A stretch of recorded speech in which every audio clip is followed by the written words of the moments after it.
Let's then look at an example that does use a frame and a signal phrase, and hopefully you can see the difference.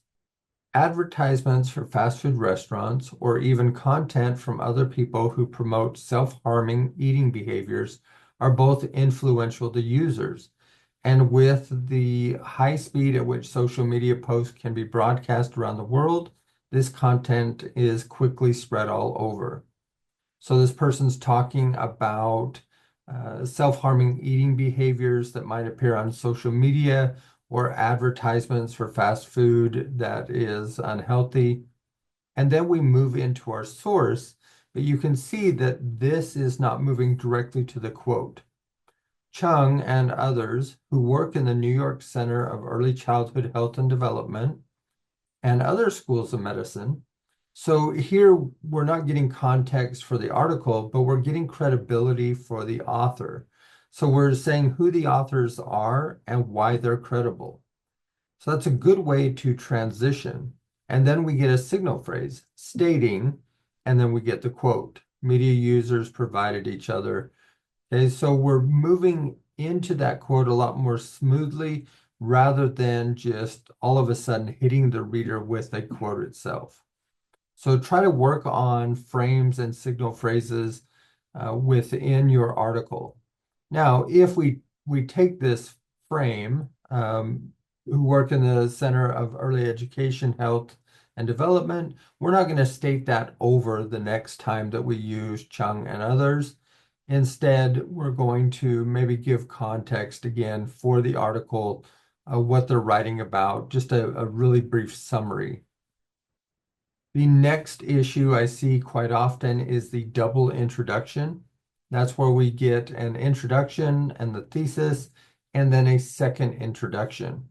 And this usually happens because we tend to write these philosophical introductions about in today's society. I've been guilty of this. We pontificate about the world itself instead of getting right to the background of our argument.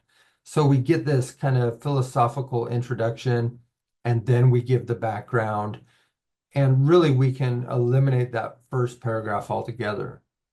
Let me give you an example here. So this one, we can see its philosophy because we get that you. If you watch any old movie, they're really talking about anyone in the world in general. You'll probably see people smoking and teenagers.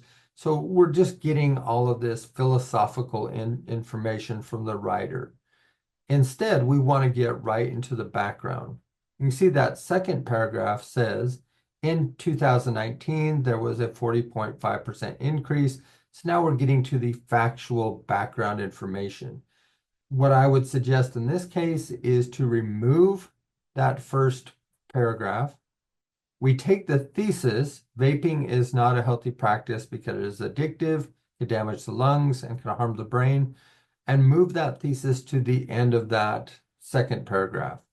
So move the thesis, eliminate the first paragraph, and it's a much better introduction.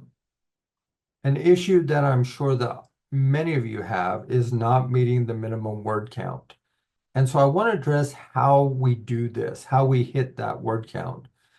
I have seen some essays in which we get 3 or 4 conclusions because the writer is writing more and more and more until they hit the word count. And in these multiple conclusions, we're not getting any new evidence, we're not getting any source material, so it really is not helping the writing at all. Instead, we want to add more evidence, more source material.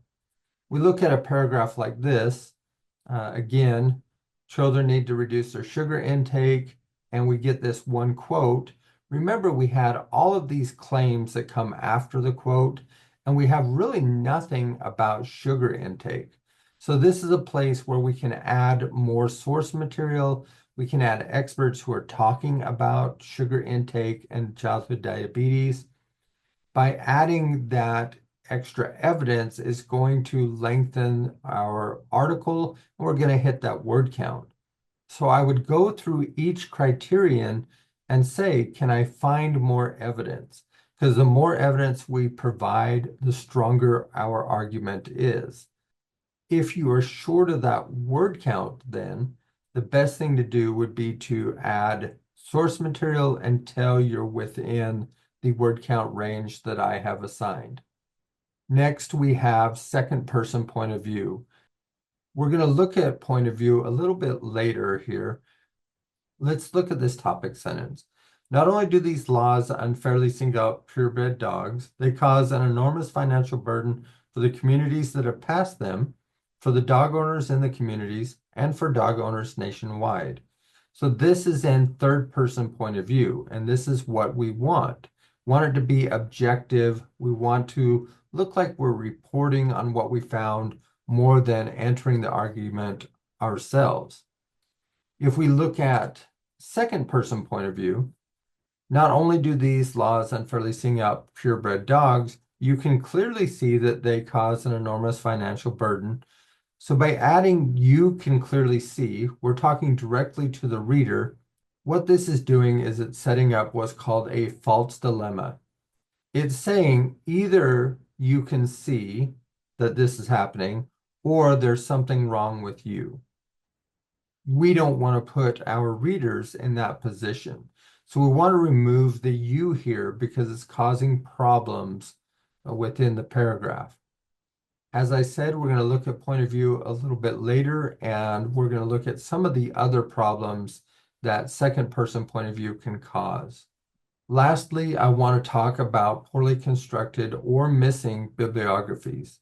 If you're missing a bibliography, I'm likely to turn back your paper with no grade until you get a bibliography put on. But there are also these poorly constructed bibliographies. An example is this one. Here we have titles, but we don't have the journal they're from. We're missing years, we're missing volume numbers, issue numbers. For me to find these articles, I'm going to have to do some searching. We do have DOIs on the end of these, and that will help in the search, but they should be as clickable links. So I can just click on the link and go right to the article. So this is missing a lot of information. It's not double spaced. It doesn't have a hanging indent. So it's kind of hard to see where the next entry begins unless we look at that DOI. So we do want those hanging indents in there. So this is just a poorly constructed bibliography. They are easy to construct if you go to the textbook or go to the online writing lab at Purdue. They show you step by step how to do this. So there's really no reason for these bibliographies to look this way. So that is the end of the common errors that I see. And hopefully you can avoid some of these errors in your own essay.